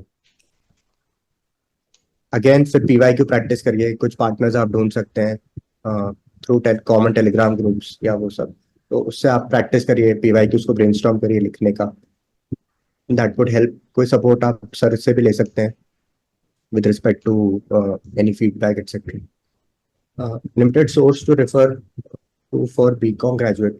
सो जैसे अपन बीकॉम में पढ़ते हैं वहाँ पे सब्जेक्ट थोड़े से डिफरेंट हो सकते हैं यहाँ पे। फॉर एग्जाम्पल ओटी ओबी का एम्फेसिस में भी उतना नहीं हो आपके बीकॉम में, ऑनर्स में अलग रहता है उस तरीके से। तो सोर्सेस तो यही हैं जो मार्केट में है, आप सर का मटेरियल है, आपको बेसिकली उसको अंडरस्टैंड करके समझना है और अंडरस्टैंड करके उसको रेप्लिकेट करना है कि किस तरीके से आप उसको अप्लाई कर पा रहे हैं। बीकॉम का मटेरियल आप डायरेक्टली यूज करेंगे, उसको कवर टू कवर पढ़ेंगे, आई डोंट थिंक वो हेल्प करेगा।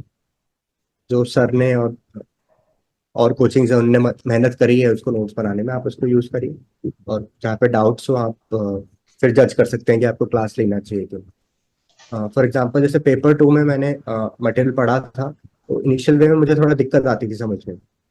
पेपर 2 में जो लोग सेल्फ स्टडी करना चाहते हैं तो हमारी डायडेमी आईएएस के नोट्स सेल्फ स्टडी के लिए परफेक्ट हैं। Only notes I am confident, अगर आप थ्योरी में कंफर्टेबल हैं, अगर आप इस तरह के इंसान हैं जो सेल्फ स्टडी में बिलीव करते हैं, तो हमारे जो नोट्स हैं they are 100% perfect for that, क्योंकि नोट्स वो इस तरह से बनाए गए थे कि अगर किसी को सेल्फ स्टडी करना है तो it is perfect actually. So you can rely on that, I am assuring you. अगर आप सेल्फ स्टडी करना चाहते हैं, कॉन्सेप्चुअल क्लैरिटी, क्योंकि डिटेल में नोट्स हैं। अगर आप देखोगे तो हमारी ओबी की बुक 350 पेज की है, 350 पेजेस की, सो इट्स वेरी डिटेल। मैंने खुद अपने हाथ से प्रिपेयर किया है और मैंने इस चीज का ध्यान रखा है कि सारी चीजें वहां पर आए। तो अगर आपको सेल्फ स्टडी करना है तो that is a very very good source, you can rely on that, I can assure you that. और वो ग्रेजुअली उससे उसको इतना देख के डरो नहीं, कोई भी आप सोर्स पिक कर रहे हो सर, इतने बल्कि बल्कि सोर्सेज होते हैं ऐसा। कैंडिडेट जो एकदम बीकॉम बैकग्राउंड से आता है वो 20 क्वेश्चन पढ़ के और छोटी सी किताब पढ़ इसमें के क्या क्लियर कर रहा है, उसको बहुत डर लगता है कि इसमें क्या भाई ये होता है, कहाँ आ गया मैं। इसमें क्या होता है कि पहले अगर हम बहुत स्मॉल बहुत शॉर्ट सोर्स से स्टार्ट करते हैं, बाद में हमें प्रॉब्लम रियलाइज होती है कि कुछ याद ही नहीं आ रहा। Then people go to the market and they go for the books, SP Robbins खरीद लो, सिमरन छाबड़ा खरीद लो, सीबी गुप्ता खरीद लो, दैट बिकम्स अनदर प्रोजेक्ट, वो एक नया प्रोजेक्ट बन जाता है कि अब 6 महीने उसमें लगाओ। मैंने सारी प्रॉब्लम फेस की है वाली माई सेल्फ।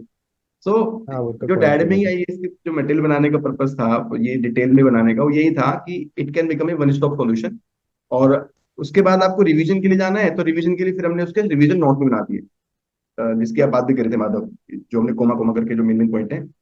तो पहले आप एक बार कॉन्सेप्चुअल क्लैरिटी डेवलप कीजिए। अभी जल्दी में मत रहिए कि मुझे सब चीज के शॉर्ट नोट्स होने चाहिए मेरे पास में, क्योंकि अगर आपको कॉन्सेप्चुअल क्लैरिटी नहीं होगी तो आपके आंसर्स में रिफ्लेक्ट होगी वो, आपके आंसर्स में वो डेप्थ मिसिंग होगी, आपके आंसर्स में वो इंटरलिंकिंग मिसिंग होगी, और आपका आंसर बहुत ही सुपरफिशियल लगेगा।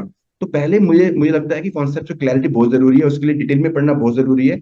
और उसके बाद आप सोचिए कि उसको कैसे समराइज करना है, आप वहाँ पर अंडरलाइन कर लीजिए, शॉर्ट नोट बना लीजिए, या फिर हमने भी रिवीजन नोट्स निकाले हुए हैं, वो भी आप यूज कर सकते हैं, वो हमारी बुक के ऊपर बेस्ड होते हैं। तो आपको फेस्ड मैनर में जाना पड़ेगा, यू कैन नॉट थिंक कि in the first go only I will directly refer to the revision note, because उससे कुछ समझ में नहीं आएगा, याद कुछ भी नहीं होगा। बिल्कुल। सर ये एकता लोधी का है कि answer writing copies, I think answer writing copies sir ने चैनल पे भी शेयर करे हैं मेरे। यस। और भी हाँ। मैं मेरा भी टेलीग्राम चैनल है, उसका लिंक मैं डाल दूंगा, उस पर भी आप देख सकते हो। हाँ, मैं और कॉपी कॉपीज उस शेयर पर पोस्ट कीजिए, कर और भी दूंगा। कॉपी शेयर कर देंगे, बाकी आप हाँ अपने हाँ। टेलीग्राम माधव। हाँ बिल्कुल बिल्कुल। अब कॉपीज तो मतलब ठीक है, आप उससे थोड़ा एक आइडिया ले सकते हैं, बट वो थोड़े इवॉल्व होते हैं धीरे धीरे धीरे धीरे, वो बेटर होते हैं और वर्क करते हैं, स्टाइल भी चेंज होता है। आप मेरे 1-1.5 साल पहले का 2 कॉपीज देखोगे तो आपको लगेगा कि यार ये कैसे आंसर लिख रहे हैं, अभी आप देखोगे तो थोड़ा डिफरेंट लगेगा। तो थोड़ा सा इवॉल्व भी होता है। अपन भी जैसे अपन पढ़ोगे, ह्यूमंस आर कॉम्प्लेक्स बीइंग्स, अपन ऑर्गेनिक नेचर में उसको लिखते हैं। तो आज मैं जैसे आपको क्वेश्चन दोगे मुझे मेंस का, तो मैं उसको अलग तरीके से इंटरप्रेट करूंगा, स्पेशली ओपन एंडेड क्वेश्चन, और हो सकता है एग्जाम में मैं कुछ अलग तरीके से उसको लिख के आऊँ। तो आप उससे आइडिया जरूर लीजिए, बट एकदम उस पर रिलायंस का वो नीड नहीं है। Writing test after a couple of weeks post bye,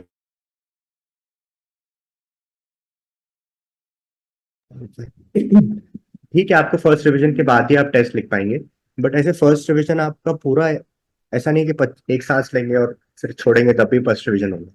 जैसे आज आपने ओटीओबी पढ़ा 10 दिन में, अब ओटीओबी का टेस्ट लिख दीजिए। फिर आपने एफएम पढ़ा, एफए पढ़ा, कॉस्ट अकाउंटिंग पढ़ा, उसका टेस्ट लिख दीजिए सेक्शनल। उस तरीके से आप पढ़िए, ऐसा नहीं कि आप 30 डेज रिवाइज कर रहे हैं कुछ भी नहीं लिख रहे हैं, वो भी सही स्ट्रैटेजी नहीं है। कौशल आपने जैसा बोला है, रिविजन ऑफ कोर्स इंपॉर्टेंट है कोर्स सिलेबस का, बट आप सेक्शनल टेस्ट अटेम्प्ट कर सकते हैं बीच बीच में टू टेस्ट योर प्रिपरेशन, थोड़ा सा राइटिंग प्रैक्टिस होता है। Even you can write daily answers, एक दो आप लिखिए कोई ग्रुप बना के। नेक्स्ट क्वेश्चन है टेस्ट सीरीज। टेस्ट सीरीज मैंने रैंकर्स पे भी ज्वाइन किया है, डीएडमी पे ज्वाइन किया है, सबका अपना अपना एडवांटेज है।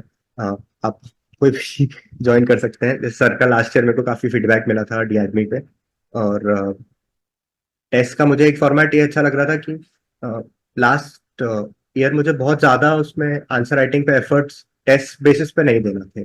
सर के एक तो हाफ लेंथ टेस्ट थे तो उससे थोड़ा टाइम भी बचता था, और एक वीकली वो चलता था तो शेड्यूल में उसको मैं पढ़ता रहता था।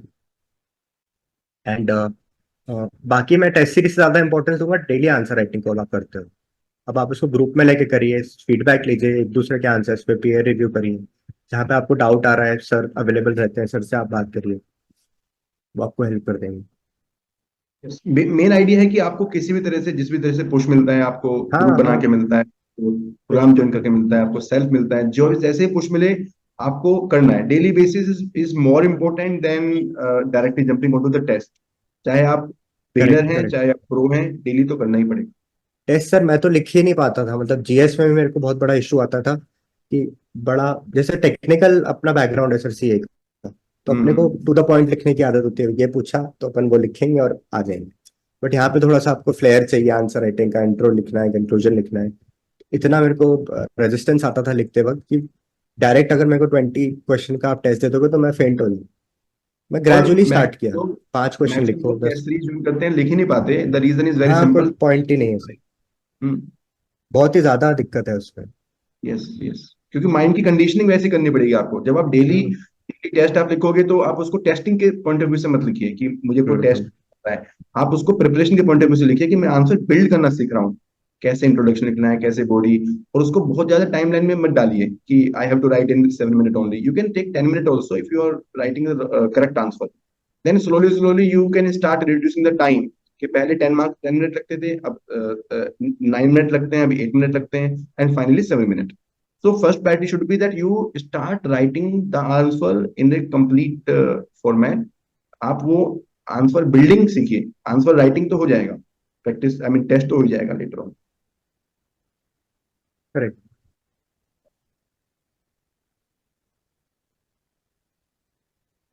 जितना प्रैक्टिस करोगे आई थिंक बेनिफिट करेगा पूरा ही, not just an optional GS also.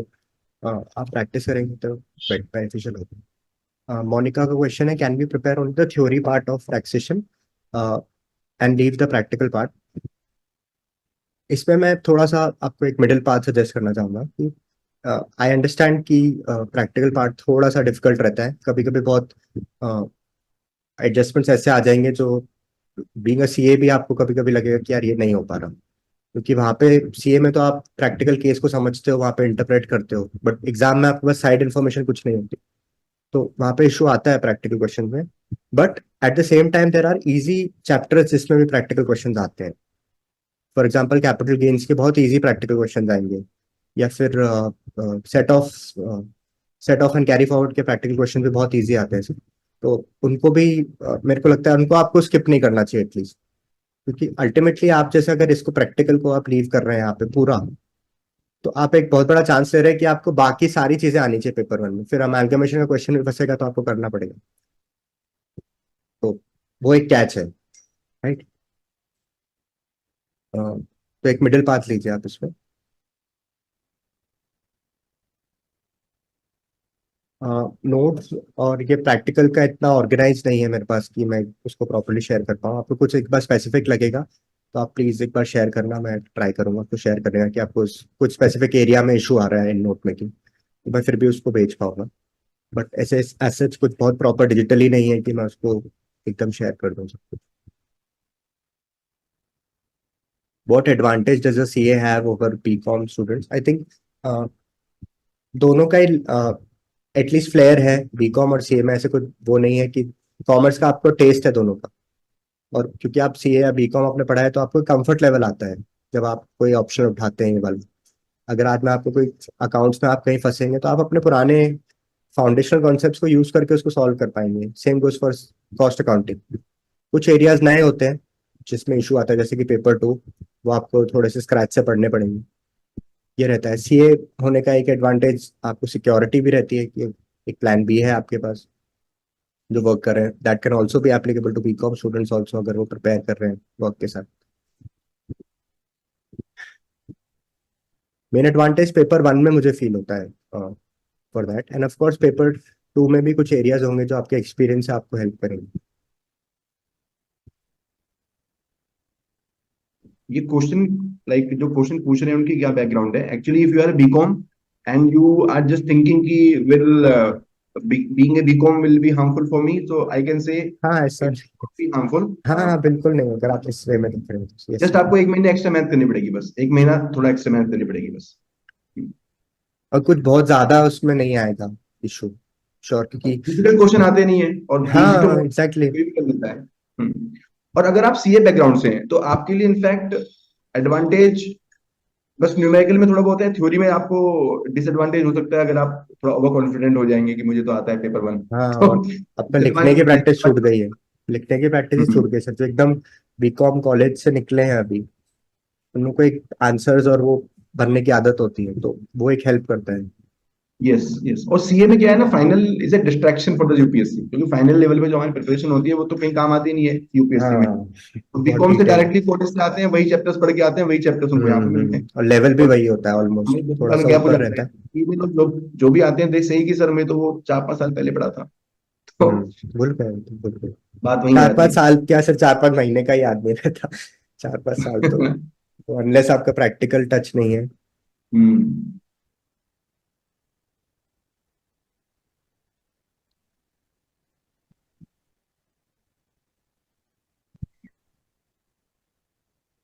Surabhi का डाउट है कि जैसे थोड़ा सा डिस्ट्रैक्शन आता है पीवाईक्यूज लिखते वक्त, कंटेंट याद नहीं आ रहा है।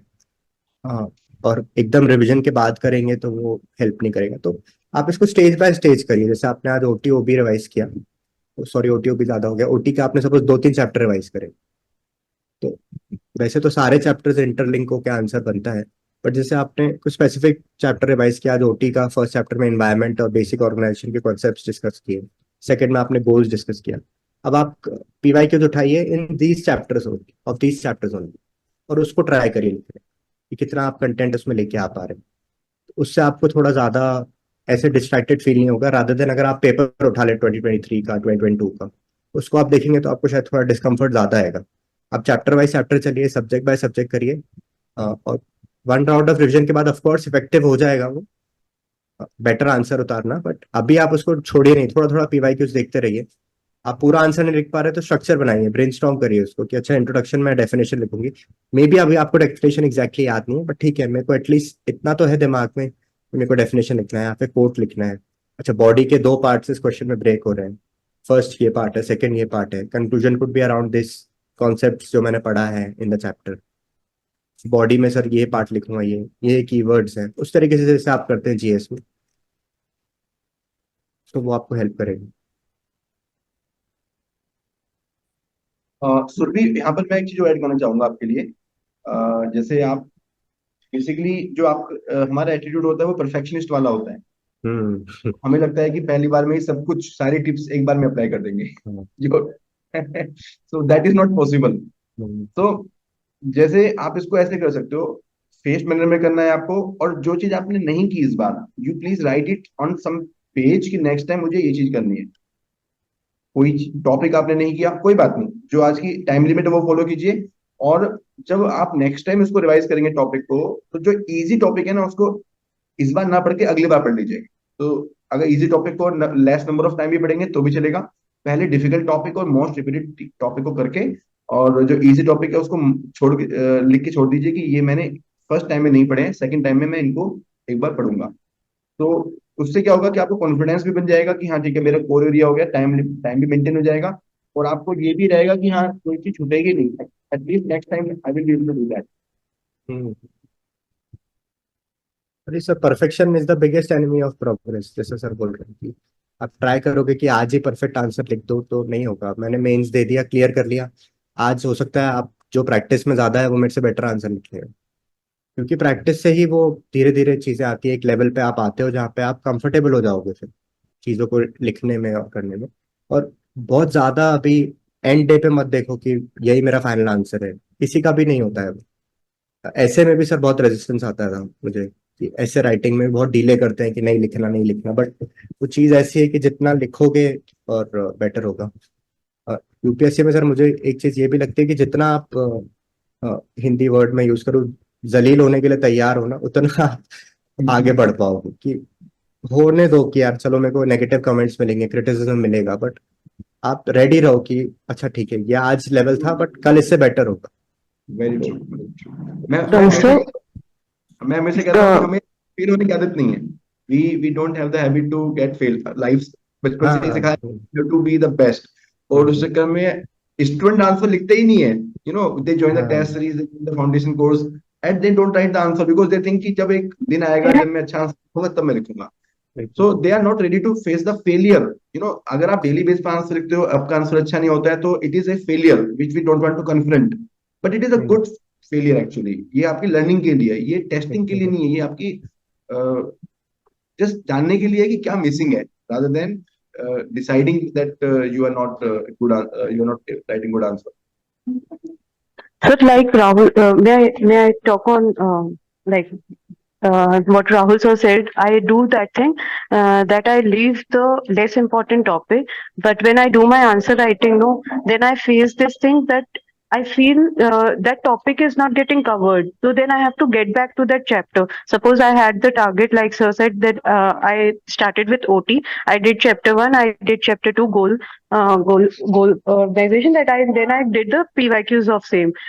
जो उस दिन का टारगेट था आई लेफ्ट दोज टॉपिक्स जो नहीं हो पाए थे but when I start doing the PYQs ना आई हैड द फोमो कि वो टॉपिक छूट गए इसलिए मुझसे बन नहीं रहा then I stop there and I get back again to the study mode तो वो चीज इतना डिस्ट्रैक्शन ले आता है ना मेरे क्वेश्चन कंप्लीट हो रहे थे ना मैं प्रोग्रेस कर रही थी कि मैं जो नेक्स्ट डे है फिर मुझे थर्ड फोर्थ चैप्टर करना चाहिए था तो वहां पे मूव नहीं कर पा रही मैं इन्हीं में ही रह जा रही हूँ कि मेरे को पहले इनको अच्छे से कंप्लीट कर लेना चाहिए तो should I leave at that point of time कि नहीं हुए जो topic leave them and move ahead as per the target या फिर नहीं wait there and do the less important और जो लेफ्ट ओवर टॉपिक्स है उनको पहले कंप्लीट कर लो then move to next chapters sir आप बताइए। Yamada, you would like to say something about it? मतलब बेसिक एरिया आपको टारगेट कंप्लीशन का आ रहा है, मुझे ये समझ में आया, राइट? टारगेट कंप्लीशन आप नहीं कर पा रहे हैं तो उससे राइटिंग भी इफेक्ट हो रही है। yes sir core issue is कि वो target progressive ही नहीं हो रहा like I am stuck to that those 2-3 chapters only and yet I am not feeling that I am able to write the answer तो वो time cost benefit I am not feeling फिर उसमें अब जैसे आप प्लान कर रहे हैं उसका तो आप एक टारगेट आप यूजुअली बनाते हैं उसको सब्जेक्ट को कंप्लीट करने के लिए। अब वो ब्रीच हो रहा है, आप उसको आइडेंटिफाई करिए क्या इशू आ रहा है, क्या आपके पास नोट्स की कमी है, क्या आप एडिक्वेट उसमें टाइम नहीं दे रहे हैं उसको रीड करने का, उसको समझने का। उस तरीके से आप उसको आगे बढ़ के एवेल्यूएट करके फिर वो मिस्टेक आपकी रिपीट नहीं होगी। अगर आप कॉन्स्टेंटली उसकी जोन में है कि आप या तो आप अभी से नोट्स बनाने का ट्राई कर रहे हैं तो आपके चैप्टर कंप्लीट नहीं हो रहे, और डिविएशन फॉर से 20% चलता है, बट एकदम 50-60% अगर आपका टारगेट नहीं हो रहा है तो फिर या तो आपका टाइमलाइन बहुत स्ट्रिंजेंट आपने सेट कर ली। या यहाँ पर इनफैक्ट ऐसा भी है एक चीज कि स्टार्टिंग के चैप्टर्स में थोड़ा समय ज्यादा लगता ही है, बिकॉज वो उस सब्जेक्ट की जो टर्मिनोलॉजी है, उस सब्जेक्ट का जो फ्लो है वो बनाने में थोड़ा समय लग जाता है। लाइक जब मैं पढ़ाता भी हूँ ना फाउंडेशन कोर्स में, तो फर्स्ट चैप्टर में आई टेक मोर क्लासेस, और लास्ट तक आते आते तो ऐसा होता है कि जो हमारा जैसे चैप्टर होते हैं वो हम एक क्लास में 2 चैप्टर भी कर लेते हैं, क्योंकि वो फ्लो बन चुका होता है। और आप भी ये रियलाइज करोगे कि स्टार्टिंग वाले चैप्टर में आपको वो चैप्टर की पार्टिकुलर टर्मिनोलॉजी, उस चैप्टर के फ्रेम में आने में आपको समय लगेगा। तो स्टार्टिंग में आपका थोड़ा टाइम एक्सीड हो रहा है, ठीक है, उसको नोटिस करते रहिए और कहीं ना कहीं उसको कोशिश कीजिए कि बाद में मैनेज कर लीजिए। जैसे मैं एग्जांपल इसमें दूंगा, जब ट्रेन स्टार्ट होती है कहीं से, तो मोस्टली आप देखोगे ट्रेन 10 मिनट लेट स्टार्ट होती है और बीच में वो डिले भी हो जाती है कई स्टेशन पे। बट एक बहुत ही रेगुलर पैटर्न देखते हैं कि वो डेस्टिनेशन पे पहुंचते पहुंचते टाइम कवर कर लेती है। लास्ट में they will increase the speed or somehow they will manage to complete the to reach the destination on time। तो ये चीज हम यहाँ पे भी यूज कर सकते हैं।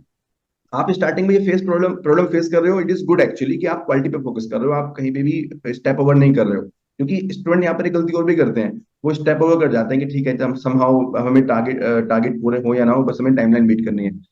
तो ये बहुत अच्छा अप्रोच है, लेकिन इसमें ये एक्सपेक्ट मत करो कि आप हमेशा ही टाइमलाइन को मीट करोगे। लास्ट में जो चैप्टर्स हैं उसको फास्ट कर लीजिए, इसका यही सिंपल सोल्यूशन है जो मुझे लगता है। और कुछ चीजें छोड़ दीजिए। अगर आपको ये भी लग रहा है ना कि प्रीवियस ईयर क्वेश्चन में कुछ चीजें टॉपिक आपको इस बार नहीं किया आपने और वो छूट गए हैं, तो उसको लिख लीजिए, नेक्स्ट फेज में उसको पहले कर लीजिए। मतलब आपको कहीं ना कहीं बैलेंसिंग करनी पड़ेगी। और लास्ट टाइम उल्टा पढ़ लो, अभी फर्स्ट चैप्टर स्टार्ट किया, आखिरी में नेक्स्ट रिवीजन में लास्ट चैप्टर से पढ़ लो, तो आपको ऐसा लगेगा कि यार चलो उस पर भी फोकस आ गया और फर्स्ट चैप्टर्स तो अपने हो ही गए। और ये इनिशियल की लड़ाई है बस, आई थिंक बाद में आके आपको सब कंफर्ट आ जाएगा और चीजें समझ में आने लग जाएंगी। Okay thank you sir, thank you Madhav sir, thank you Rahul sir. ये वैल्यू एडिशंस का और किस तरीके से आपने इम्प्रूव किया। वैल्यू एडिशन के लिए मल्टीपल सोर्सेज हैं, सर भी दे रहे हैं notes for definition, codes, examples etcetera. खुद के लेवल पे भी आप गूगल सर्च करके कर सकते हैं। जैसे इनिशियली जब मैंने इंटरेक्ट नहीं किया था तो मैं खुद के नोट्स बनाए थे। ये भी एक ग्रुप एक्सरसाइज के फॉर्म में आप कर सकते हैं। जैसे आपने चैप्टर्स बना लिए कि क्या क्या एग्जांपल्स दे सकते हैं, आप 5-6 लोग हो अगर कॉमर्स के लिए प्रिपेयर कर रहे हो, तो आपने डिवाइड कर लिया कि अच्छा ये 2-3 चैप्टर्स के आप ढूंढो, 2-3 चैप्टर्स के मैं ढूंढ रहा हूँ। मतलब this kind of exercises also you can do for finding value addition. बाकी अभी तो कंपाइल्ड है, आप उसको यूज करें। Solving PYQs is important, yes, ठीक है। प्रैक्टिकल प्रैक्टिकल क्वेश्चंस के सॉल्यूशंस तो दिए हैं, डीएडमी पे भी आप यूज कर सकते हैं। आप पहले बहुत इशू आता था ये कि प्रैक्टिकल के सॉल्यूशंस ही नहीं होते थे अपनी कॉमर्स ऑप्शन में, तो बहुत अभी चैलेंज था। सारे और सॉल्यूशन अवेलेबल है, ये अब सारे अब सॉल्यूशन अवेलेबल है, हर अब सब्जेक्ट के अवेलेबल है, डोंट वरी। ये तो मैं सोचता था कि एक दिन फ्री बैठ के सारे सोल्यूशन बनाऊंगा इसके, कितना इशू है। और इससे पीवाई की प्रैक्टिस भी बहुत इंपॉर्टेंट हो जाती थी इन अ ग्रुप, क्योंकि लास्ट ईयर के पहले आप देखोगे तो सोल्यूशन ही नहीं है। जब आप दो लोगों का आंसर देखोगे, मैच करोगे, तो हाँ भाई कंसेंसस आ जाएगा कि हाँ यही सोल्यूशन है उसका। तो अभी ठीक है, आप उसको चेक कर एक्चुअली सकते में हो। प्रीवियस क्वेश्चन में कुछ क्वेश्चन ऐसे भी हैं कि वहां पर आंसर, वो क्वेश्चन ही गलत दिया हुआ है उन्होंने। कुछ पुराने क्वेश्चंस जो हैं, कुछ क्वेश्चन हम्म। ऐसे हैं जो क्वेश्चन ही गलत दिया हुआ है, तो पीपल गेट हाँ, स्टक देयर, वो सोचते हैं कि यार वो यहाँ भी पे तो होता है सर। ज्यादा जरूरत है। इशू आप सॉल्व करते हो तो आप चेक करते हो, उसको बेटर होगा I think. Revision, effective revision के लिए एक एक्टिव रिकॉलिंग का टेक्निक है, मैंने शेयर किया, आप उसको देख सकते हो। रिकॉर्डिंग सेशन भी अपलोड करेंगे ना सर अपन? ये सेशन अपन अपलोड भी करेंगे ना sir, recorded? Yes yes, YouTube पे डालेंगे तो सर। उस पे तो आप उस पे भी एक बार देख सकते हैं। विद रिस्पेक्ट टू रिवीजन मैंने एक्टिव रिकॉलिंग और रिवीजन के बारे में स्ट्रेस किया है। मैक्रो से माइक्रो आप कैसे कर सकते हैं, कैसे आपको सेल्फ इवेल्युएट करना है, आंसर्स हुआ प्रैक्टिसिंग फ्रॉम होम। आप सेल्फ इवेल्युएशन के लिए आप ट्राई कीजिए कि आप PYQs लिखिए अभी पहले, इन वेदर इन GS और ऑप्शन सबका आपको थोड़ा थोड़ा मॉडल आंसर मिल जाएगा।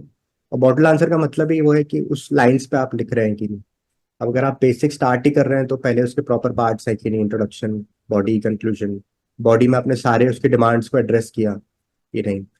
हाँ, तो उस तरीके से आपको करना पड़ेगा कि सारे पहले सबसे बेसिक्स होते हैं कि IBC फॉर्मेट आप फॉलो कर रहे हैं, इंट्रोडक्शन, बॉडी, कंक्लूजन, फिर सारे उसके पार्ट्स एड्रेस हो रहे हैं कि नहीं, प्रॉपर फ्लो उसमें मेंटेन हो रहा है for GS as well as option.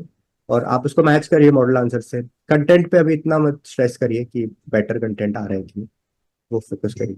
Presentation भी एक इम्पोर्टेंट फैक्टर है in your answer. Sir we are reading. या मैंने एक क्वेश्चन, इस पे आंसर राइटिंग के ऊपर एक सेशन 2.5 आवर का डाला है अपने यूट्यूब चैनल पे हमने, जहाँ पे मैंने पूरा बताया कि आंसर राइटिंग कैसे करनी है, प्रेजेंटेशन, ब्रेनस्टॉर्मिंग, एवरीथिंग। तो वहां पर आप उस सेशन को जब अटेंड करेंगे तो यू विल योरसेल्फ गेट कि कैसे आपको इवेलुएट करना है। तो बेसिकली वही सारे पैरामीटर जो आपको बताए गए हैं कि इस तरह से आंसर लिखना है, वही पैरामीटर आपको इवेल्युएशन के लिए भी यूज करने हैं। और प्रेफरेबली इवेल्युएट किसी और से कराइए, मतलब आपका फ्रेंड भी हो सकता है, हाँ, अपने खुद पीयर के रिव्यू आंसर कर को सकते भी हैं। करना है और किसी और से भी करा सकते बिल्कुल। सो इसमें लास्ट क्वेश्चन है कि we are reading the content but we are unable to understand how do we start, how what to write, facing issue in brainstorming and understanding the question. इसके लिए अगेन वही अप्रोच है, आप PYQs देख रहे हैं, टेस्ट सीरीज आप use कर रहे हैं। सबसे पहले PYQs के sir model question, model answers भी सर ने दिए सपोज, तो आप समझिए जैसे कोई गोल गोल पे क्वेश्चन आ रहा है कि इंडिविजुअल और ऑर्गेनाइजेशन गोल्स में कॉन्फ्लिक्ट है, उसको कैसे सॉल्व करें। ये सिंपल क्वेश्चन है। तो अब इसको लिखने के अलग अलग तरीके हो सकते हैं। स्टार्टिंग में आपने गोल का डेफिनेशन दिया, फिर आपने उसको अप्रोच बताई कि गोल कॉन्फ्लिक्ट चालू हुआ था ट्रेडिशनल और ह्यूमन रिसोर्स के जो थिंकर्स थे उन्होंने अलग अलग दिया। एक बोलते थे कि आप इंडिविजुअल गोल को और एम्फोसाइज करिए, एक ऑर्गेनाइजेशनल गोल को एम्फोसाइज करिए। फिर ऑर्गेनाइजेशनल एडवोकेट्स आए, इंडिविजुअल उसका एडवोकेट्स आए, फिर फाइनली रिकंसिलेशन थ्योरी वगैरह आई। उसमें सारे fusion process, contribution, inducement etcetera, MBO भी आप डिस्कस कर सकते हैं। तो इस तरीके से ही आपके नोट्स बनने चाहिए। जो आप कंटेंट भी आप पढ़ रहे हैं ना, तो उसको आप PY के उसके थीम्स के हिसाब से नोट बनाएंगे, वो भी आपको हेल्प करेगा। और आप एक्टिव रिकॉल करेंगे, अच्छा यार मैंने गोल्स में क्या क्या पढ़ा है, मैं क्या क्या इस क्वेश्चन में यूज कर सकता हूँ, तो वो अपने आप उधर फ्लो होगा ऑटोमेटिकली। रिविजन भी बढ़ेंगे और प्रैक्टिस बढ़ेगी उससे। अंडरस्टैंडिंग डिमांड का जैसे सर बोल रहे हैं एक सेशन है उनका, आप उससे भी देख सकते हैं। बहुत ज्यादा ओपन एंडेड क्वेश्चन यूपीएससी में आते नहीं है, स्पेशली फॉर ऑप्शनल, तो आपको इतना इशू आएगा नहीं, डायरेक्ट क्वेश्चन ही आते हैं मोर और लेस। अभी लास्ट 2-3 ईयर्स में जरूर थोड़े OTOB में, इवन इन HRM आया, ओपन एंडेड क्वेश्चन आते हैं। तो जैसे वो सब चैप्टर्स के लिए नहीं करता था ऑफकोर्स स्टडी मटेरियल वो, क्योंकि इतना टाइम भी नहीं होता आपके पास। बट जहाँ पे प्रैक्टिकल्स की इंपॉर्टेंस ज्यादा है, फॉर एग्जांपल पेपर 1 में सेक्शन B में सिर्फ फाइनेंशियल मैनेजमेंट के प्रैक्टिकल्स हैं, तो आप उसकी प्रैक्टिस ज्यादा करिए, हो सकता है वहां पे आपको 2 सिंपल क्वेश्चंस मिल जाए करने के लिए। उस तरीके से आप एडिशनल प्रैक्टिस कर सकते हैं। अगर आपका ये बैकग्राउंड नहीं है तो और भी आप जैसे टेस्ट सीरीज से प्रैक्टिस मिलेगी आपको, पीवाईक्यू से प्रैक्टिस मिलेगी। सबसे पहले तो पीवाईक्यू से करना है, फिर एडिशनल प्रैक्टिस आपको ये करना है।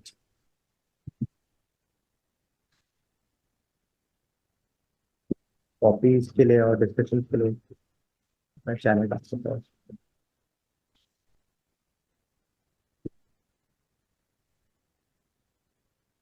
ऑलराइट सर, मेजर क्वेरीज तो हो गए डिस्कशन।